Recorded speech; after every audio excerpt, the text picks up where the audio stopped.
아이들 유치원, 어린이집 보내면서 혹시 폭행이나 학대를 당한 건 아닐까 하고 의심하고 걱정하게 되는 때가 있으시죠? 오늘은 저희가 변호사님을 모시고 아동 학대 그리고 폭행, 유치원이나 어린이집에서 선생님으로부터 당한 것 같다고 의심이 될 때 어떻게 해야 되는지에 대해서 이야기해 보도록 하겠습니다. 안녕하세요. 안녕하세요. 안녕하세요. 네. 저는 법무법인 청령의 조혜인 변호사라고 합니다. 저희 채널에 게스트가 나오는 일이 많이 없는데 음. 꼭 변호사님을 모시고 얘기해봐야 될 주제인 네. 것 같아서 모시게 됐어요. 저희랑 비슷한 또래 아이가 있다고 네, 들었어요. 저도 딸아이가 있고 이제 올해 6살. 오늘 그래서 좀 더 쉽게 얘기할 수 있지 음. 않을까 그런 생각이 들어요. 그럼 그런 기관에서 폭행이 의심될 때 부모가 제일 먼저 해야 되는 일은 뭔가요? 당연히 수사기관에서도 증거 수집을 하지만 그 부모도 좀 앞서 나가서 수집해야 하는 것들이 있는데요.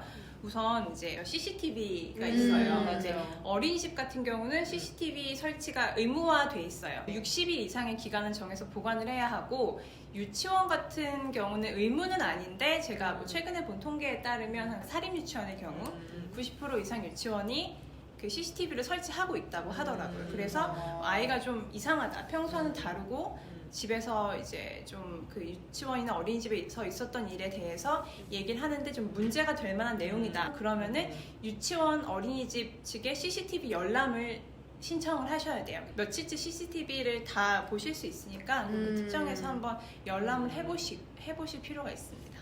그럼 이게 그 경찰에 의뢰하진 않고 바로 기관장에게 다이렉트로 요청을 해도 되는 네. 거예요? 어린이집 같은 경우는 이제 요청을 했을 때 정당한 사유가 없으면 거절을 못해요. 그럼 혹시 그런 증거 영상을 인멸하거나 뭐 이런 가능성은 없을까요? 가능성이 있죠. 그쵸. 그래서 이제 수사기관 증거 보전 신청을 하기도 하는데 CCTV 영상을 그 보전해야 하는 기간이 있잖아요. 그쵸. 인멸한다면 그것 자체를 위반하는 것이기 때문에 아. 그 기관에서 그렇게 무리하게 그렇게 하진 않을 거예요. 그런 일이 있는 것 같다고 판단이 될 때 증거를 확보하는 게 가장 중요한데 그리고 실제로 있었던 일인지 확인하는 게 중요한데 헷갈린다 싶을 때 왜 요즘 아이들 옷 주머니나 가방에 녹음기 붙여서 네. 보내는 부모님들 많잖아요. 맞아요. 녹음을 해서 만약에 학대나 폭행을 하는 상황이 녹음이 됐을 경우에 그걸 증거로 쓸 수 있어요.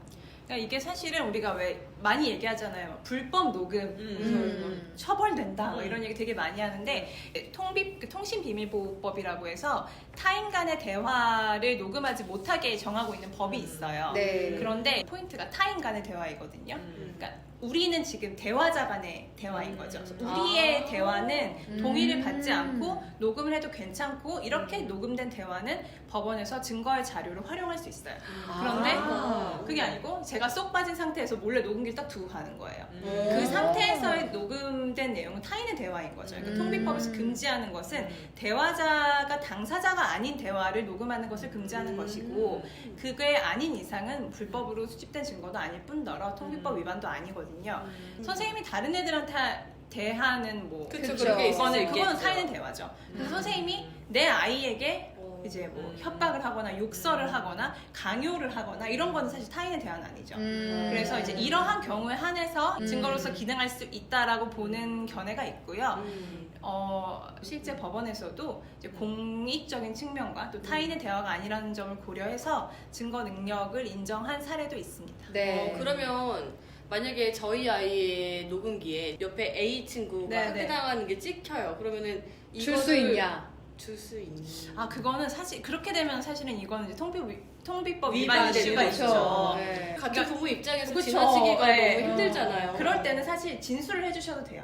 어. 네, 진술을 해주셔도 되고 증인처럼. 네, 증인처럼 우리 진술을 아이의 해주셔도 녹음기에 이런 게 네, 찍혀 네. 있다. 근데 이 또한 사실은 이제 엄밀하게 형사법의 그 증거법적인 측면을 다루면 뭐 결국 법원에 가서는 증거 능력을 인정받지 못할 가능성도 있어요. 그리고 결국 위법 수직 증거로부터 파생된 증거이기 때문에 근데 결국 이제 사실 수사를 할 때 수사한 기관에 심증을 심어줄 수 있죠. 통비법을 위반하면 처벌이 어떻게 돼요? 예전에는 그냥 벌금형 정도 나왔는데요. 요새는 집행유예 선고도 꽤 많이 되는 것 같아요. 그렇구나. 그래서 정말 전과가 하나 생기는 거예요.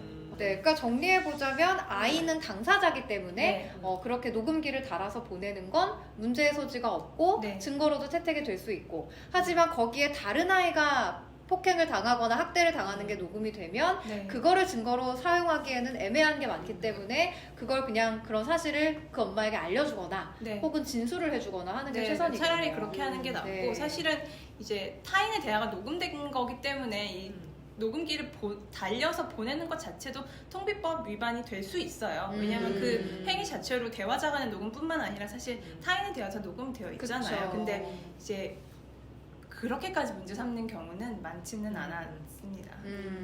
실제로 제 주변에 녹음기를 켜서 보낸 친구가 있었는데 의심이 돼서 아니요 그냥 그냥? 걱정이 돼서 그냥 우려가 돼서 음. 학기 초에 선생님이 그거를 고스란히 봉투에 따로 넣어서 돌려냈다고 하더라고요. 너무 민망해. 네. 아니 그런 어디다 경우- 넣었길래? 그러니까 가방 안 속주머니 같은데 해놨는데 근데 이게 우려가 되는 부모의 마음도 이해가 되지만 내가 선생님이라고 생각하면 사건이 일어나지도 않았는데 부담스럽죠. 방지 차원에서 하는 건 부담스럽고 기분이 좋지 않을 수도 있을 것 같아요. 맞아요. 네. 이게 폭행이라는 게 정말 육체적인 상해, 네. 멍들고 피나고 이런 것뿐만이 아니라 언어폭력이나 정신적인 학대도 있잖아요. 네. 이런 경우에는 손해배상을 청구할 수가 있어요. 네, 그럼요. 왜냐하면 이제 정서적인 학대도 아동학대로 들어가요. 실제로 많은 학대의 사례가 아이한테 물리적인 폭력을 행사하는 것 외에도 강제로 막 시키거나. 먹게 하거나 김치 먹게 하고 막 뭐 그쵸. 그런 그래서 거. 이제 아니면 낮잠을 잘 때 이제 막 굉장히 강압적으로 아이를 안 지르거나 자면 네. 그런 것들이 많기 때문에 정서적인 학대가 나타나는 사례가 굉장히 많았고요. 형사 절차에서 원만하게 합의가 잘 안 되면 이제 민사상의 손해배상 청구를 하시는데 그때 많이 상처를 받으세요. 왜냐하면 인정되는 그 손해액의 액수가 본인이 입은 그 정신적인 피해에 비해 굉장히 낮아요. 그렇죠. 그걸 네, 돈으로 그렇지. 치환한다고 생각하면 네. 이 정도가 아닌데 그렇죠. 라는 생각이 네, 들 네. 수 있죠. 그래서 사실 뭐 변호사를 선임하고 뭐 하고 하면 남는 게 하나도 없는 정도의 그 손해액만 인정되기도 하거든요. 결국 이게 정신적인 손해를 얼마로 볼 것이냐의 문제인 건데 뭐 제가 일률적으로 말씀드릴 수 있는 건 아니지만 경험상 500만 원을 넘지 않는 경우가 많고요. 다만 특수한 경우 이를테면은 아이가 굉장히 스트레스를 많이 받아서 장애 진단을 아이고. 받고 그래서 쭉 꾸준히 굉장히 고액의 치료를 받은 경우 이런 경우에는 위자료 액수가 조금 더 많이 인정되는 경우도 있습니다. 그럼 폭행 상해치사를 당할 경우에는 액수가 조금 더 올라가나요? 조금 더 올라가고 그 경우에는 처벌의 강도도 조금 더 높아요. 그러니까 정서적인 학대는 보통 이제 그 보호 처분으로 끝나는 경우가 많은데 정말 이제 신체적으로 학대를 하거나 아니면 그 학대가 한 명이 아니고 이제 많은 아이들에게 그러니까 피해자가 굉장히 많은 경우에는 이제 정말 이제 형사처벌이 되기도 하죠. 피해자를 처벌하는 것도 중요하지만 우리 아이가 상처를 덜 받는 것도 중요하잖아요. 그치. 수사 과정에서 혹은 법정에 갔을 때 증언을 해야 될 일이 너무 많으면 그것 때문에 또 상처를 받고 트라우마가 생길까봐 걱정이 되거든요. 증언을 해야 되는 횟수가 많은가요? 증언을 해야 하는 경우도 있습니다. 그래서 제가 이거를 좀 설명을 드리면 검사가 피의자가 죄가 있다고 판단을 해서 기소를 하면 그 건과 관련되어서 관련자들, 즉 피해자, 뭐 참고인 등이 진술한 내용을 다 증거로 법원에 제출합니다. 그러면 이제 피고인이 재판을 받으면서 죄를 다투지 않아요. 그리고 피해자가 한 말 다 맞아요 라고 하면은 이 증거는 그냥 그대로 법원에 올라가기 때문에 법원은 진술을 보고 판단을 하죠. 이 경우에는 피해 아동이 나와서 증언을 할 일은 없어요. 증거에 대해 다투지 않는다는 뜻이거든요. 근데 그게 아니고 다투는데 법리적인 해석을 다투는 것이 아니고 이런 적 없는데요. 고소인의 진술이 거짓말이다. 즉 사실관계를 다툰다라고 하면은 피고인에게도 기회를 주는 거죠. 고소인은 이렇게 진술했는데 나에게 반대 신문권을 달라는 취지인 거예요. 그러면은 검사가 증인으로 신청을 하게 되죠. 그 경우에 법원에서 진술을 하게 되거든요.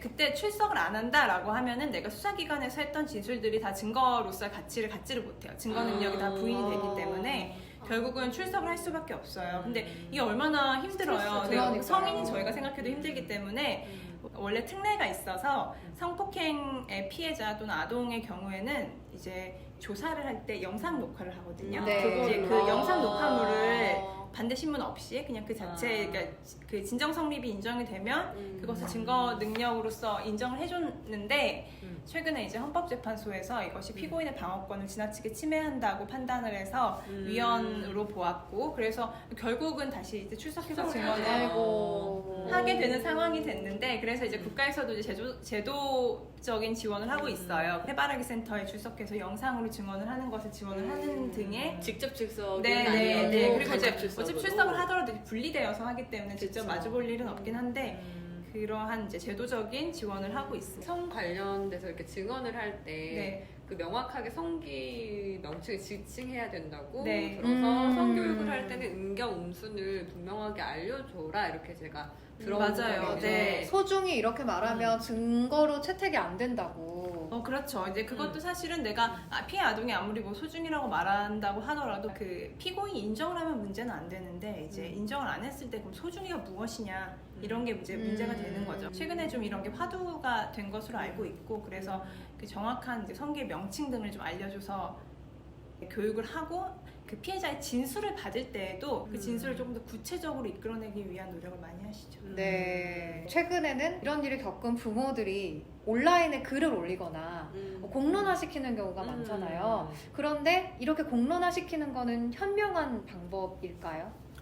그거는 이제 일도 양단으로 말하기는 어려운 것 같아요. 그건 물론 이상적으로는 공론화가 되든 뭐 그렇지 않던 결과가 같아야 하거든요. 그렇죠. 그리고 그쵸. 네. 언론에 알려진 사건이든 그렇지 않은 사건이든 같은 시간과 노력을 들여서 세심하게 사안을 살펴봐야 해요. 그런데 이제 실무에서는 꼭 그렇지만 않은 거는 맞는 것 같아요. 저희가 이제 일반 형사 사건도 이제 수사 기록 같은 걸 복사하러 가면은 언론을 탄 사건은 포스트잇이 붙어 있는 경우가 있거든요. 뭐 언론 보도 이렇게 그만큼 이제 좀 더 주의를 기울인다는 뜻이겠죠. 그런데 과연 이것이 언론에 보도됐을 때의 파장이 어떠할 것인가? 그 부모도 계속 언론에 노출되어야 하고 아이도 뜻하지 않게 노출이 될 수도 있고 그렇죠. 낙인에 대한 우려도 있고요. 네, 그런 것도 분명히 있고 이제 그 오히려 그 해당 뭐 기관이나 아니면 선생님들이 이제 명예훼손의 이슈를 제기할 수도 있고 그래서 조금 신중하게 접근할 필요는 분명히 있어 보입니다.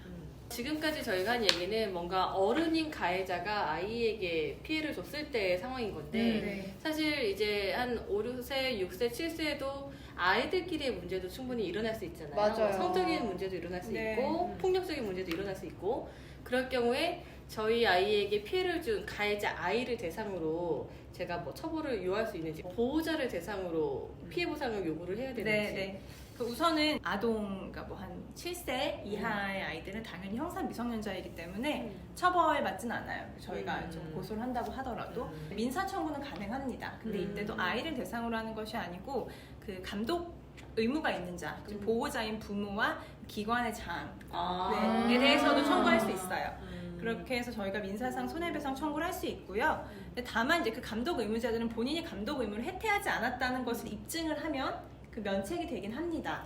근데 이게 이렇진 않아요. 이건 유치원에서 일어난 일이잖아요. 집에서 일어난 일도 아닌데 나는 집에서 가정교육 잘했어요. 이렇게 얘기를 하더라도 부모가 면책되진 않아요.